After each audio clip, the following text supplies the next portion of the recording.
Hi hello welcome to my channel. ఎలా ఉన్నారండి? బాగున్నారా? నేను కూడా సూపర్గా ఉన్నాను. ఈ గుత్తపూసల హారం చూసారా?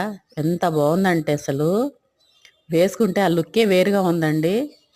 దానికి తగ్గ ఇయర్ రింగ్స్, లాంగ్ హారం ఒకటి, షార్ట్ హారం ఒకటి వచ్చాయండి. గుత్తపూసలు అసలు సూపర్గా అంటే సూపర్గా ఉన్నాయి. నాకు ఎలా ఉన్నాయో, నేను వేసుకుంటే ఎలా ఉన్నాయో కూడా కామెంట్ చేయండి. నాకైతే కొంచెం హెవీగా అనిపించాయి.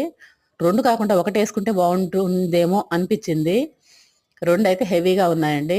అది అయితే ఫంక్షన్స్కి, అకేషన్స్కి అయితే ఖచ్చితంగా రెండు వేసుకుంటేనే లుక్ బాగుంటుంది. దానికి తగ్గ ఇయర్ రింగ్స్ సూపర్గా ఉందండి సెట్. మీకు కానీ నచ్చినట్లయితే నాకు కామెంట్ చేయండి. నేను దాని డీటెయిల్స్ మొత్తం ఇంకో వీడియోలో అప్లోడ్ చేస్తాను. ఇంకో హారం కూడా ఉంది, అది ఇంకో వీడియోలో అప్లోడ్ చేస్తానండి. సూపర్గా ఉంది ఆ హారం. దీనికన్నా అది బాగా నచ్చింది. Thank you for watching.